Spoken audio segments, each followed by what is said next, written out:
Many people regard their laptops, cell phones, computers, tablets, digital devices as nearly indispensable in today's modern world. And we're basically attached at the hip of our digital devices and we take them everywhere. But we know that our digital devices can have a pretty detrimental side effect. The research tells us that the more time we spend scrolling social media or sending emails or engaging with our digital devices, the more of an impact it has on our creativity, our productivity, and our relationships. And I know over the course of the last year, I've felt a personal side effect of the time I've been spending on my phone during the pandemic. I've been staying up later sending emails, scrolling on social media more instead of connecting with the people that I love and care about. And it's really impacted the amount of stress that I feel and labels of anxiety and what else have you on my mood. And so in today's video, I want to document kind of what you can do to fight back against digital devices and take back your time, attention, and focus when it comes to creativity, productivity, and deep, meaningful relationships. So let's go ahead and dive in. So there's 3 bright ideas that I want to cover in today's video. First and foremost, we're going to talk about the common thread that binds work and our relationships. We're going to talk about digital paper cuts and how we're slowly bleeding out. And lastly, we're going to talk about how to fight back against digital distraction. Now, to kick things off, I want to talk about a story that's tangentially related, but it's going to have a big impact on the theme for this first bright idea. If you didn't know, Warren Buffett and Bill Gates are really great friends. If you Google them on the internet, there's tons of pictures of them hanging out and doing stuff together. But Bill Gates' dad tells a really great story about the time the two of them were together. Bill Gates' dad had them each stand back to back, take out a little piece of paper and a pen, and write down what they thought was the most important factor that influenced their success in life. They were back to back so they couldn't see what each other was writing, and when they turned around and showed each other what they had written, they both had the same word on there: focus. And I think this is such a great story because it's so telling of what it takes to become successful, what it takes to advance in today's modern workplace in both regards to output but also creativity and impact. It takes massive amounts of focus. And this is so important because when we talk about digital distraction, this is the #1 thing that's taking us away from our focus. So I find this story extremely fascinating, and I think it's just a really cool indicator of what it takes to make it and how we're constantly being pulled away from what we need to be doing. Now, in the opposite sense, that's more of the workplace kind of creativity, productivity standpoint. What about our relationships? Well, when you think about the great thinkers in relationships and counseling, you have people like John Gottman and Esther Perel, and all their research tells us that the #1 gift you can give your partner, your spouse, your children, your friends and family is your time, attention, and presence. Presence is the #1 thing you can give to somebody when you talk about loving them deeply and engaging with them at a deeper level. Your presence is the #1 thing kids are after, it's the #1 thing your partner's after, and it's the #1 thing that's being taken away from us by our digital devices. And so when we think about the productivity, creativity aspect and our relationships and love aspect, the #1 binding theme that both of those things have is our presence and focus. And so that's what we really want to focus on, no pun intended. I didn't do that on purpose. But when we talk about fighting back, right? And Greg McKeown in a book called Essentialism, which I really love and highly recommend, uses this metaphor that I really like. He talks about you can either be a light bulb or you can be a laser beam. Now, a light bulb kind of gives off dim light in a million directions, but a laser beam gives off a really focused beam of light that can actually cut through metal. And so in our lives, we want to talk about being a laser beam versus a light bulb. Not sending our energy in a million different directions everywhere, but sending really direct focus on the thing that we want to, attend our attention and presence to. So that's the first bright idea, which is the common thread between the 2 kind of areas that we want to focus on and get back our attention to.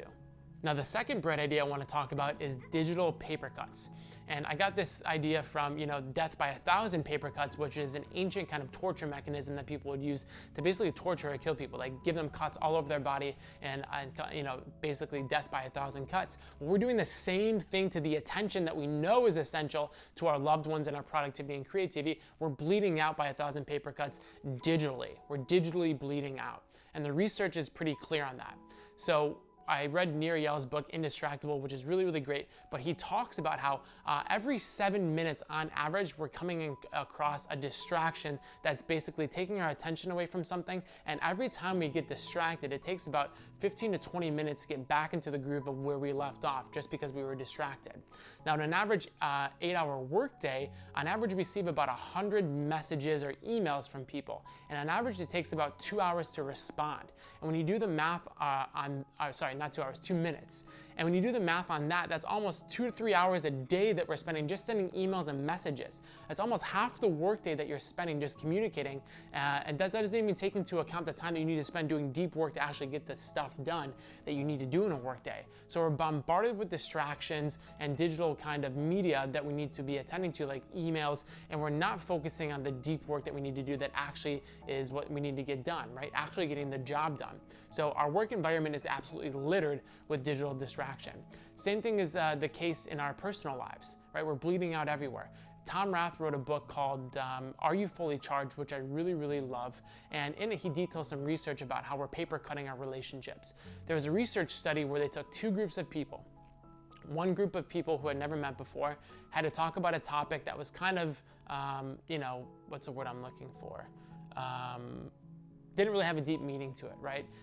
They had the conversation about paper trees or plastic trees and what they thought about that. And the other group had a really deep conversation about an event that changed their lives or made them who they are today. Now, in the group that was talking about kind of just, God, what's the word for it? Anyway, I can't think of the word for it, but regardless, they talk about something that really didn't have a meaning to it. And they had 2 people sitting face to face in chairs and a table next to them. And in one group, they had basically a plant sitting on the table, and another group they had a cell phone sitting on the table. And so in the group that was talking about plastic trees, neither the plant or the phone made a difference in the quality and depth of the conversation. But when they had the other group who was talking about something deep and meaningful, and they put a plant and then a cell phone on the table while they were having the conversation, the participants reported that just having the phone there actually decreased the quality of the conversation and the meaning behind it. They felt like the person was less present, that the quality of the conversation wasn't as deep or as meaningful. And they had no idea that the researchers were changing out the plant or the cell phone. They just reported it as it being less quality of a conversation. And it just goes to show how just having the presence of a digital device can take away from the meaningful interactions that we have, not just with our loved ones, but with our family, friends, coworkers, all the above. And so I thought that was really impactful to demonstrate how even just having something in sight can take away from the quality of interactions that people are perceiving us having with them. Now, some more interesting research that goes into this is sleep, right? We need to make sure that we're showing up as our energetic best selves. And the research tells us that if you spend the last hour of your day scrolling on social media, sending emails, doing any type of work, you actually have a harder time falling asleep, and you actually get less deep sleep than you would if you gave yourself an hour buffer before bed. Think about it. This is the way you're showing up in the world to fulfill your mission, purpose, and connect with others. And if you're not your energetic best self, if you're paper cutting yourself and getting less sleep than you need, you're waking up more fatigued, less focused and productive, and less willing to engage with the things that you know you need to do in the world. So it has a dramatic effect. And the last place we're paper cutting ourselves is with our mood. The research tells us the more time you spend on digital devices, the higher incidences of depression and anxiety you're likely to have, right? There's a correlation there. And it just goes to show that if you want to show up as your best self, definitely getting rid of digital media, the digital devices that we're using is the best way to go. So I painted a pretty bleak picture, but there is hope. So let's dive into the bread idea number 3, which is how to fight back against digital distraction. So first and foremost, when we talk about digital distraction and how to fight back, most of us think that it starts with implementing some techniques, but the reality is that the first place you need to start is getting a really strong why. When you're up early in the morning and the first thing you do is check your email, or you're scrolling through social media, or the last thing you do before you go to bed is stay up late watching TV or scrolling or whatever you might be doing, you're essentially choosing entertainment over living your purpose. You're choosing entertainment over actualizing your potential. you're choosing entertainment over being your best self, because we know about how digital distraction is paper cutting us, but we're actively choosing to be entertained or getting away from ourselves instead of choosing to be the person that we need to be. And so the first thing we need to do is get a strong why about why we're going to choose not to engage in digital distraction and show up as our best selves and actualize the person that we know we're capable of becoming. So I want to ask you, what is your why? For me, my why is to become my best self and share that and help people overcome their own obstacles so that they can become their best selves. What's your why for you? Is your family more important than your phone? Is the purpose that you're on in life more important than your digital distractions? Is the work that you're doing at work more important than that email that you need to send, right? What is your why for doing the things that you know you need to do and getting away from digital distraction? That's the number one place that we can start. Now, when we talk about some techniques, Cal Newport wrote a really great book called Deep Work. And essentially it's a manifesto on why we need to set up deep, uninterrupted time during our day to block out and focus on the most important things in our lives. Well, I've taken that aspect of deep work and implemented it in my life. You know, in the mornings I set up really deep work time where I'm not getting any inputs, I'm not engaging with digital distractions. And in the afternoons I set up deep work blocks where I do the exact same thing. When we talk about the work, productivity, creativity side, that's a great way to start. But I also set up deep love blocks, right? A deep love block is basically where you're spending uninterrupted, distracted time with the people you love and care about, whether that's a spouse, whether that's friends and family. That's doing things like putting your phone and devices away when you're engaging with your family, when you're engaging with your partner, when you're hanging out with friends, right? Putting your cell phones under the table or leaving them in the car. How are you setting up deep work and deep love blocks to make sure that when you're engaging with those people, you're making a conscious choice to not be interrupted and focus on that? Don DePani, who's a guy that I study, he's a monk. He talks about how if somebody he's engaging with has their phone out, he essentially will walk up and walk away and let them know, like, hey, I'm not going to be here and waste my time if you're not willing to focus all your time on me. And not in a harsh way, but just saying, I'm choosing to show up uninterruptedly focused on being present with you. And if you can't put your phone away for 30 minutes while we're talking, it tells me that you don't value my time like I value your time, or your presence like my presence. And I just love that, right? I'm not saying you need to turn the door down on friends, family, and loved ones, but use that same regard to your attention. If you're gonna bring that for somebody, ask that they share that with you, and the same vice versa. Thought that was really cool. So let's talk about some more tactical stuff you can do. I implement what's called digital sunrises and sunsets. A digital sunrise is basically making the commitment that in the first hour and a half to 2 hours of my day, I'm not having any inputs and I'm not turning my phone on until I hit 8:30, which is when I start my meetings for the day. So the same thing for you, right? How can you wake up and choose to not touch your phone and get a deep work block in or a deep love block in with your family or work to make sure you're not getting any inputs and you're having a digital sunrise where you're not engaging in any digital distraction, right? You're doing what needs to get done.